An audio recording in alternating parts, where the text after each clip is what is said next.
Good evening students, now we continue our chapter 16 electronic युक्तियां। और हमारा नेक्स्ट टॉपिक है भंजन ब्रेकडाउन। ब्रेकडाउन होता क्या है, सबसे पहले हम इस चीज को समझें। तो हमने बात की थी रिवर्स बायस की, मैं एक बार और आपको बता देता हूँ। रिवर्स बायस के अंदर होता क्या है, रिवर्स बायस के अंदर एक पी क्षेत्र होता है, एक एन क्षेत्र होता है। ये आपकी यहाँ अवक्षय परत होती है, यहाँ नेगेटिव चार्ज होता है आपका, ठीक है, और यहाँ पर आपका पॉजिटिव चार्ज होता है। यहाँ ये आपके होल्स होते हैं और यहाँ आपके इलेक्ट्रॉन्स होते हैं। हम कहते हैं नेगेटिव उसमें कि पश्च बायस के अंदर पी सिरा आपका नेगेटिव से कनेक्टेड होता है और एन सिरा आपका पॉजिटिव से कनेक्टेड होता है। तो जो बाह्य विद्युत क्षेत्र होता है वो बाह्य विद्युत क्षेत्र की दिशा N2P होती है और जो आंतरिक विद्युत क्षेत्र होता है इसकी दिशा भी N2P होती है। इसकी वजह से होता क्या है कि संधि जो है वो चौड़ाई बढ़ाती जाती है। संधि की जब चौड़ाई बढ़ती जाएगी तो एक स्थिति ऐसी आएगी कि आवेश वाहक इधर से इधर आने में या इधर से इधर जाने में अत्यधिक ऊर्जा की आवश्यकता महसूस करेंगे। यानी कम ऊर्जा पर ये आवेश वाहक एक सतह से दूसरी सतह पर नहीं जा पाएंगे। तो फिर अब करते क्या हैं हम कि यहां पर संधि के ताप का मान बढ़ाते हैं, संधि के टेम्परेचर को बढ़ाते हैं। संधि के टेम्परेचर को बढ़ाने से उसके विभवांतर का मान बढ़ता है। तो जब विभवांतर का मान एक सीमा से अधिक हो जाता है तो उस कंडीशन में धारा का मान तेजी से बढ़ने लगता है। इसका मतलब उस विभवांतर के मान पर अधिक से अधिक आवेश वाहक इस संधि को पार करके या इस क्षेत्र को पार करके एक संधि से दूसरी संधि में चले जाते हैं और धारा का मान तेजी से बढ़ जाता है। तो कुल मिलाकर हम ये कह सकते हैं कि भंजन का मतलब क्या होता है कि उच्च ताप पर आवेश वाहकों का अवक्षय परत को पार कर एक क्षेत्र से दूसरे क्षेत्र में जाना, जिसकी वजह से धारा के मान में तेजी से वृद्धि होना ही क्या कहलाता है, भंजन कहलाता है। इस कंडीशन को हम क्या कहते हैं, ब्रेकडाउन। क्योंकि ब्रेकडाउन का मतलब होता है कि आपकी जो सामान्य अवस्थाएं थी, आपकी जो सामान्य प्रॉपर्टीज थी, आपने उन प्रॉपर्टीज को ब्रेक कर दिया। हमारी सामान्य प्रॉपर्टी क्या थी पश्च बायस की, कि पश्च बायस में धारा का मान नगण्य होता है, हमने पढ़ा प्रीवियस वीडियो में, ठीक है। लेकिन अब आपने उस नगण्य मान को छोड़कर धारा का मान तो तेजी से बढ़ा दिया, तो आपने उसके गुणों को ही परिवर्तित कर दिया। तो गुणों को परिवर्तित करना ही क्या कहलाता है, ब्रेकडाउन। और उस ब्रेकडाउन करने के लिए आपने क्या किया, यहां पर ताप को क्या कर दिया, उच्च कर दिया। और ताप को उच्च करने की वजह से यहां पर क्या हुआ, अधिक से अधिक आवेशवाहक संधि को पार करके एक क्षेत्र से दूसरे क्षेत्र में प्रवेश कर गए, ठीक है। इसके बाद में एक डेफिनेशन आती है हमारी नी वोल्टता या कट इन वोल्टता। तो हमने ये कहा कि भाई जब आपने ताप बढ़ाया तो ताप बढ़ाने से विभवांतर के मान में वृद्धि हुई, विभवांतर के मान में वृद्धि होने से धारा का मान तेजी से बढ़ा, ठीक है। तो हम यहां पर ये कहते हैं कट इन वोल्टता या नी वोल्टता क्या होती है कि विभव का वह मान जिस पर धारा का मान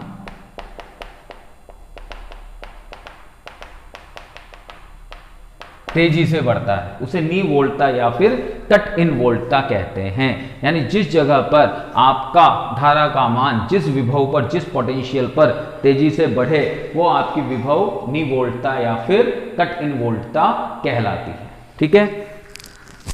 अब हम आते हैं यहां पीएन डायोड पे, जो हम पहले पढ़ चुके हैं। पीएन डायोड क्या होता है, पीएन डायोड एक एकदिशी युक्ति होती है जिसमें एक सिरा P होता है, एक सिरा N होता है और उसका जो प्रतीक चिन्ह होता है वो कुछ इस तरह से होता है। ये पीएन डायोड का आपका प्रतीक चिन्ह है, ठीक है। ओके, अब स्टार्ट करते हैं हम लोग पीएन संधि डायोड के अभिलाक्षणिक वक्र।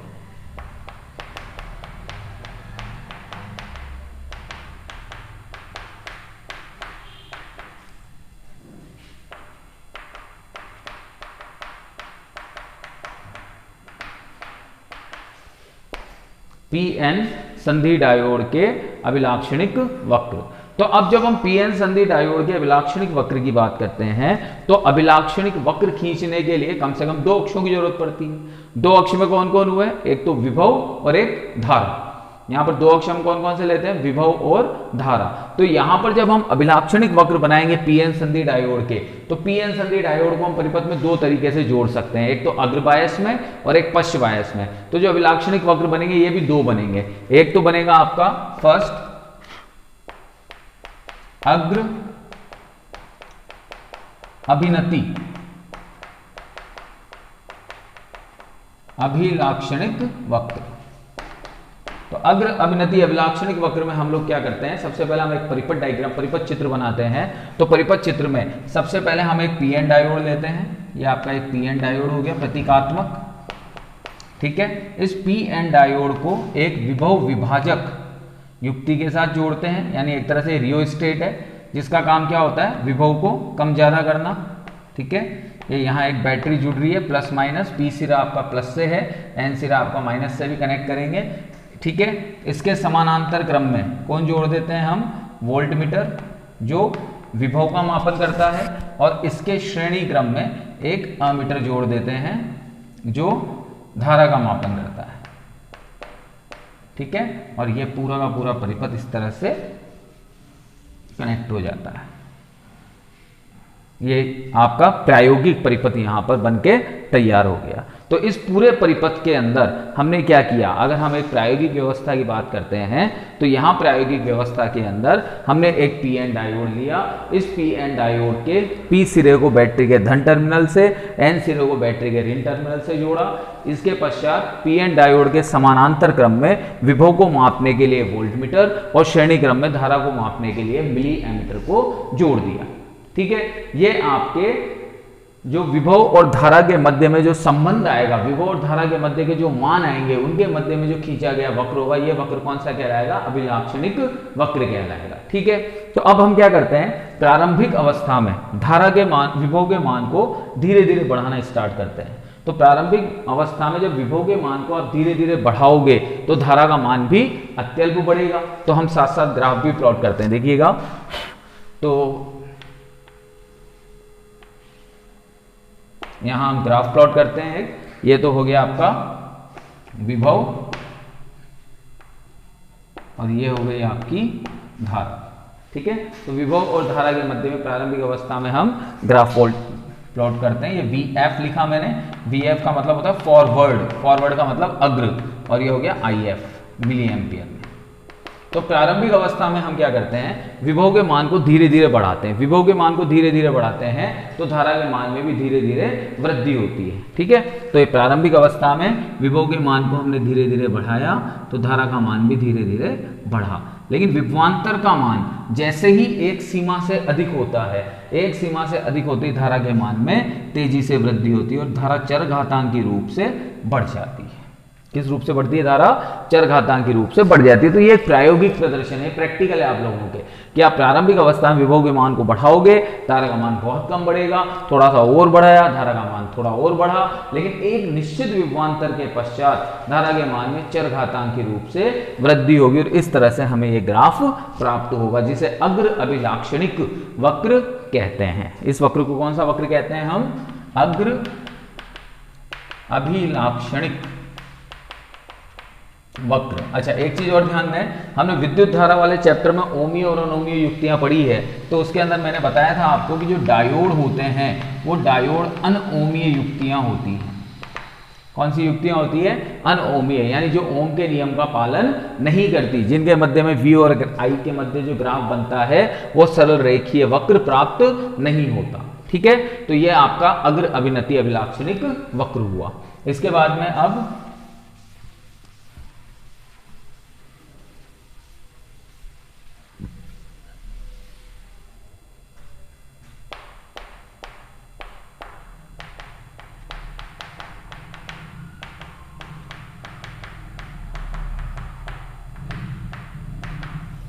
पश्च अभिनति अभिलाक्षणिक वक्र। पश्च अभिनति अभिलाक्षणिक वक्र में वापस वही पी एन डायोड हम बनाते हैं। यहाँ ये आपका P और ये N, वही वापस विभव विभाजक के साथ हम इसे कनेक्ट करते हैं।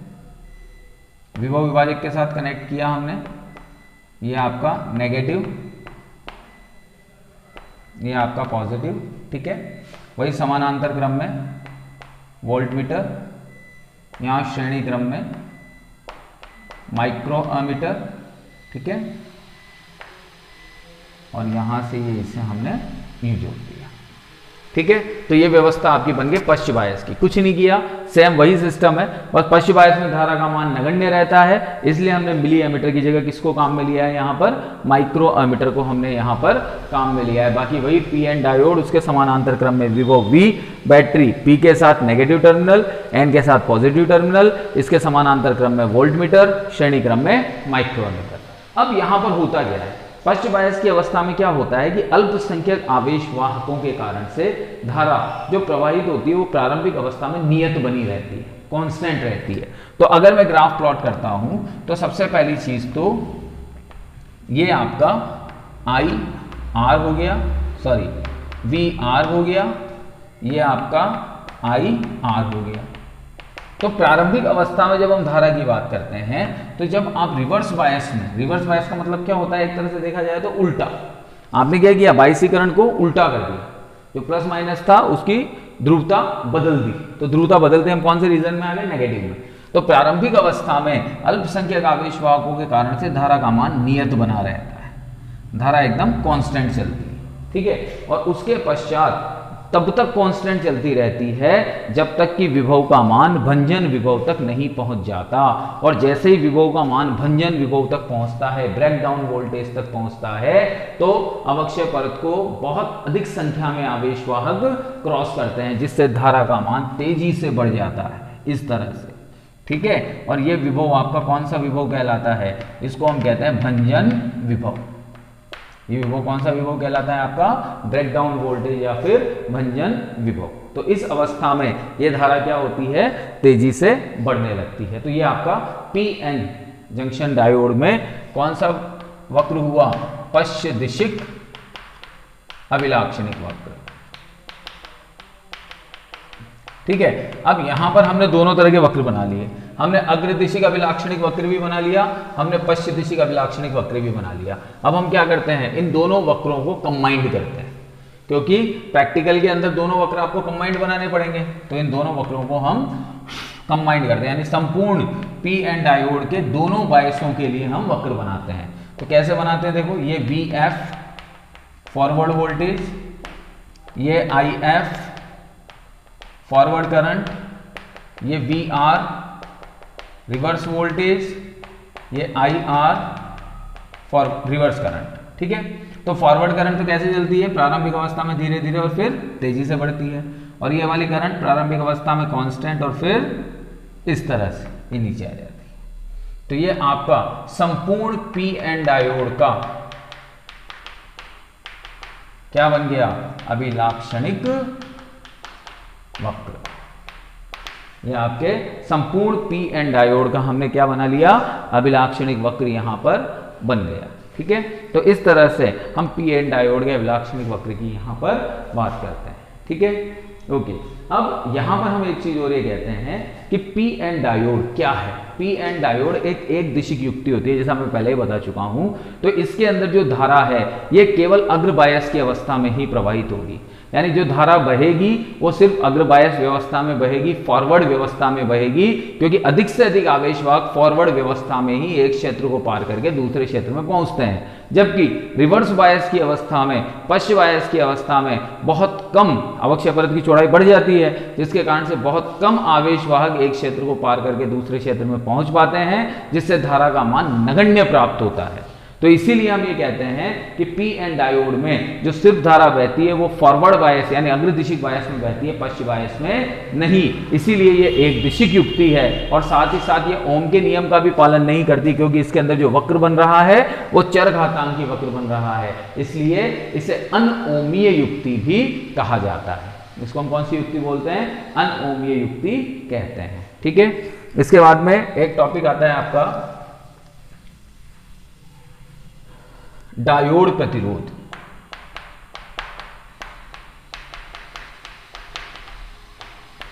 अब डायोड प्रतिरोध के अंदर दो प्रकार के बायस हैं मेरे पास में, अग्र बायस और पश्च बायस। तो मैं दो प्रकार के प्रतिरोधों की बात करूंगा। तो सबसे पहले हम लेते हैं अग्र प्रतिरोध, अग्र प्रतिरोध RF फॉरवर्ड रेजिस्टेंस। तो जब हम अग्र प्रतिरोध की बात करते हैं तो RF, R बराबर ओम के नियम से V/I होता है। तो ये तो हो गया आपका अग्र विभव में परिवर्तन बटा ये हो गया आपका अग्रधारा में परिवर्तन, that is R F equals to क्या हो गया आपका V F upon I F. ठीक है, सिंपल अगर फॉर्मूला, लेकिन अब परिवर्तन है तो परिवर्तन के लिए हम क्या लगाएंगे यहाँ डेल्टा। परिवर्तन है तो परिवर्तन के लिए हम क्या लगाते हैं delta we F upon delta I F. और इसमें जो प्रतिरोध का मान होता है वो 1 ओम से 100 ओम तक की कोटि का हो सकता है। ये ध्यान रखें कि अगर बायस में जो प्रतिरोध का मान है वो 1 ओम से 100 ओम की कोटि का होता है। ठीक है, अब पश्च प्रतिरोध की बात करते हैं। तो पश्च प्रतिरोध में क्या होगा,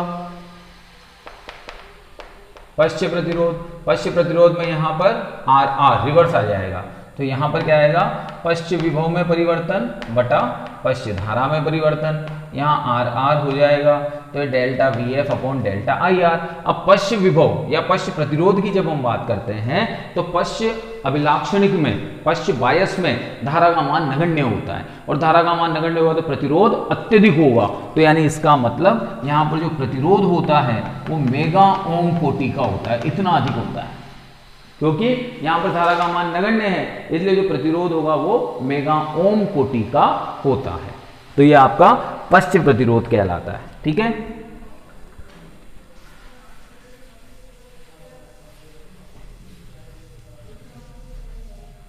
ओके। इसके बाद में अब हम बात करते हैं उत्क्रम भंजन की। उत्क्रम भंजन जिसे हम कहते हैं यहां पर रिवर्स ब्रेकडाउन। उत्क्रम भंजन, उत्क्रम भंजन होता क्या है, उत्क्रम भंजन का मतलब क्या है? तो उत्क्रम भंजन की जब हम बात करते हैं तो उत्क्रम भंजन के लिए हम कहते हैं कि उत्क्रम बायस में या उत्क्रम अभिनति की अवस्था में धारा का मान अत्यल्प होता है। ये तो हम जानते ही हैं, धारा का मान नगण्य होता है। लेकिन अगर विभव के मान को एक सीमा से अधिक बढ़ा दिया जाए तो फिर धारा के मान में तेजी से वृद्धि होना शुरू हो जाती है, और यही प्रक्रिया उत्क्रम भंजन कहलाती है।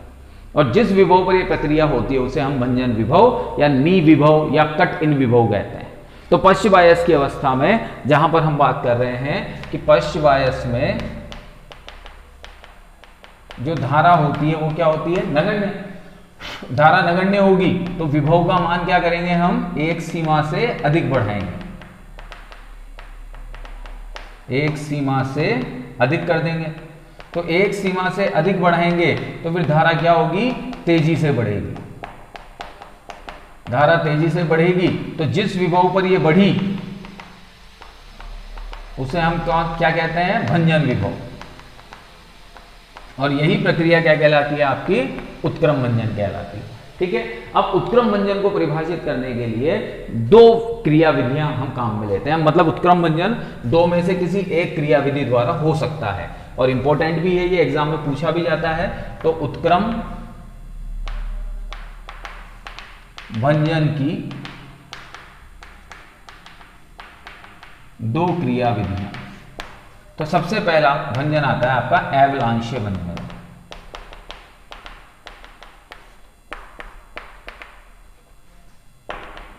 एवलांशीय भंजन, एवलांशीय भंजन क्या होता है?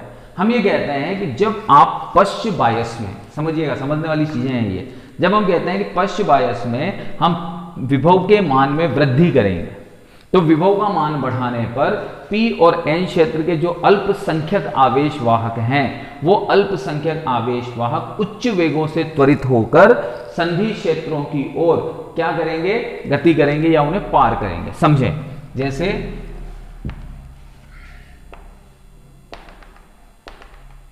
ये नेगेटिव, ये नेगेटिव, ये नेगेटिव, ये नेगेटिव, ये नेगेटिव,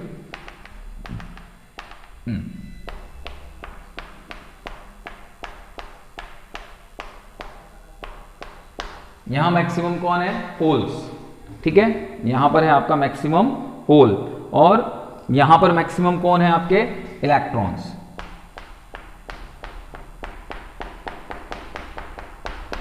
लेकिन अब जब यहां मैक्सिमम होल हैं तो इस मैक्सिमम होल में अल्पसंख्यक कौन है, इलेक्ट्रॉन्स। ये इलेक्ट्रॉन है, क्योंकि यहां पर बहुसंख्यक तो होल है, अल्पसंख्यक कौन है, इलेक्ट्रॉन। और यहां अल्पसंख्यक कौन है, होल। आपने क्या किया, विभव का मान एक सीमा से अधिक बढ़ाया, विभव का मान एक सीमा से अधिक बढ़ाया, तो उस कंडीशन में विद्युत क्षेत्र भी बढ़ेगा, क्योंकि E बराबर क्या होता है, B/D। तो अगर विभव का मान बढ़ेगा तो विद्युत क्षेत्र भी बढ़ेगा। तो अब ये विद्युत क्षेत्र क्या करेगा कि यहां पर जो ये अल्पसंख्यक आवेश वाहक है, क्योंकि पश्चिम आयस में तो क्या होता है, विद्युत क्षेत्र दोनों एक ही दिशा में होते हैं, तो यहां पर जो ये अल्पसंख्यक आवेश वाहक है, अल्पसंख्यक आवेश वाहक कौन है, इलेक्ट्रॉन, तो ये इन इलेक्ट्रॉनों पर किधर की ओर बल लगाएगा, इधर की ओर, क्योंकि इलेक्ट्रॉन हमेशा विद्युत क्षेत्र के विपरीत दिशा में जाते हैं। तो जब आपने उच्च विभव किया तो उच्च विभव करने से विद्युत क्षेत्र बढ़ा, विद्युत क्षेत्र बढ़ा तो इन अल्पसंख्यक आवेश वाहकों के ऊपर बल भी बढ़ा, जिससे ये उच्च वेग से संधि क्षेत्र को पार करके दूसरे क्षेत्र में पहुंच जाएंगे। और जब ये उच्च वेग से संधि क्षेत्र को पार करके दूसरे क्षेत्र में पहुंचेंगे तो उस कंडीशन में क्या होगा कि वहां पर जो सहसंयोजी बंध हैं, जब संधि को ये पार करेंगे तो संधि को पार करने पर ये यहाँ पर जो सहसंयोजी बंध हैं, ये सहसंयोजी बंधों के साथ में ये टक्कर करेंगे, और सहसंयोजी बंधों के साथ जब ये टक्कर करेंगे तो जो इलेक्ट्रॉन होल पेयर हैं, इलेक्ट्रॉन होलों का युग्म है वो टूटेगा। ठीक है, अब जब सहसंयोजी बंध टूटे तो सहसंयोजी बंध टूटते ही क्या होगा, आवेश वाहकों की संख्या में तेजी से वृद्धि होगी, और आवेश वाहकों की संख्या में जब तेजी से वृद्धि हुई तो धारा का मान भी तेजी से बढ़ेगा।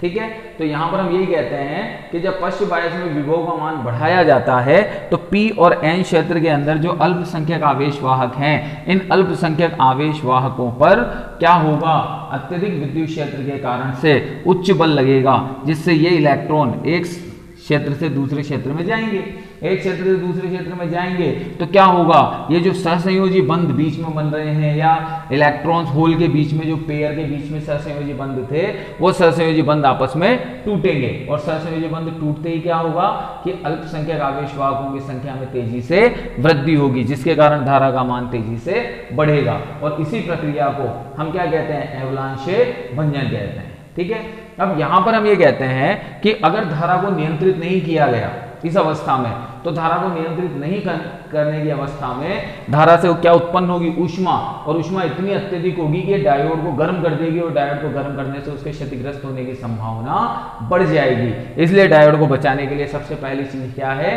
कि यहां पर आपको धारा को नियंत्रित करना पड़ेगा। ठीक है, तो इसके लिए क्या किया जाएगा, इसके लिए विभव के मान को कम रखना पड़ेगा, विभव के मान को आप तेजी से नहीं बढ़ा सकते। तो ये आपका कहलाता है एवलांशे भंजन। ओके, इसके बाद में हम दूसरे भंजन पे आते हैं, जो दूसरी प्रक्रिया है आपकी सेकंड वाली, जिसे हम कहते हैं जेनर भंजन। कौन सा भंजन बोलते हैं, जेनर भंजन। जेनर भंजन क्या होता है, जेनर भंजन बहुत सिंपल सा है, यह प्रक्रिया ऐसे डायोडों में होती है, यह प्रक्रिया ऐसे डायोडों में होती है जिसमें अत्यधिक डोपिंग की जाती है। डोपिंग का मतलब अत्यधिक मात्रा में अशुद्धियां मिलाई जाती है। जब आप अत्यधिक मात्रा में अशुद्धि मिलाओगे तो हमने क्या पढ़ा है अर्धचालक में कि आप जितनी अधिक अशुद्धि मिलाओगे चालकता उतनी बढ़ेगी। चालकता बढ़ने का मतलब क्या है, अवक्षय परत उतनी पतली होती चली जाएगी। तो इसका मतलब ये हो गया कि P-N यह प्रक्रिया ऐसे डायोडों में होगी जिसमें अपेक्षाकृत अधिक डोपिंग होगी, और अधिक डोपिंग के कारण से अवक्षय परत क्या होगी, पतली हो जाएगी, जिससे पश्च विभव के मान में क्या होगी, कमी होगी। पश्च विभव का मान कम हुआ तो अधिक से अधिक आवेश वाहक जो होंगे, या यूं कह सकते हैं कि जो आवेश वाहक हैं वो एक संधि क्षेत्र से दूसरे संधि क्षेत्र में प्रवेश करेंगे और सहसंयोजी बंधों को तोड़ेंगे। अब यहां पर समझने वाली बात यह है कि सहसंयोजी बंध होते क्या हैं। जैसे मैंने पहले भी बताया था, सहसंयोजी बंध पहले वाले टॉपिक में भी था। तो सहसंयोजी बंध का मतलब होता है कि जैसे यहां पर इलेक्ट्रॉन है और यहां होल है, ठीक है, तो ये इलेक्ट्रॉन्स क्या होते हैं, इलेक्ट्रॉन यहां पर ये सहसंयोजी बंधों के द्वारा बंधित होते हैं। सॉरी, ये जो आपके जो होल और इलेक्ट्रॉन का युग्म है यह सहसंयोजी बंध द्वारा बंधा हुआ होता है, ये इस तरह से। इसी तरह से इधर होल है और इधर अल्पसंख्यक इलेक्ट्रॉन है, तो ये आपस में बंधे हुए होते हैं। तो जब अल्पसंख्यक आवेश वाहकों को हम उच्च विभव देते हैं तो उच्च विभव देने पर यह सहसंयोजी बंध टूटते हैं, और सहसंयोजी बंध टूटते ही अल्पसंख्यक आवेश वाहकों की संख्या में वृद्धि हो जाती है। तो यहाँ पर जब हम जेनर भंजन की बात करते हैं तो जेनर भंजन के अंदर होता क्या है कि ऐसे डायोड जिनमें डोपिंग की मात्रा ज्यादा कर दी जाए, तो डोपिंग की मात्रा बढ़ाने पर होगा क्या कि पश्च विभव के मान में, पश्च विभव का मान कम होने पर भी विद्युत क्षेत्र क्या हो जाएगा, तीव्र हो जाएगा, क्योंकि चालकता बढ़ जाएगी। विद्युत क्षेत्र तीव्र होगा तो तीव्र होने से सहसंयोजी बंध टूटेंगे। अल्पसंख्यक आवेश वाहकों का वेग बढ़ेगा विद्युत क्षेत्र के कारण से और वो अल्पसंख्यक आवेश वाहक सहसंयोजी बंधों को तोड़ेंगे। सहसंयोजी बंध टूटने के कारण से वही अल्पसंख्यक आवेश वाहकों की संख्या में वृद्धि होगी और धारा का मान तेजी से बढ़ना शुरू हो जाएगा। और इसी भंजन को हम कौन सा भंजन कहते हैं? जेनर भंजन कहते हैं। और इस भंजन से संबंधित जो डायोड होता है उसे हम जेनर डायोड कहते हैं। तो ये दो भंजन आपके महत्वपूर्ण हैं, एवलांशिय भंजन और जेनर भंजन। तो एवलांशिय भंजन तो किसकी वजह से होता है? अत्यधिक विद्युत क्षेत्र के कारण से अल्पसंख्यक आवेश वाहक क्या करते हैं? सहसंयोजी बंधों को तोड़ देते हैं। और जेनर भंजन कब होता है? अत्यधिक डोपिंग के कारण से सहसंयोजी बंध टूट जाते हैं। ठीक है, तो ये दो प्रोसेस याद रखिएगा क्योंकि एग्जाम में अधिकतर पूछे जाते हैं। ओके बेटा, थैंक यू।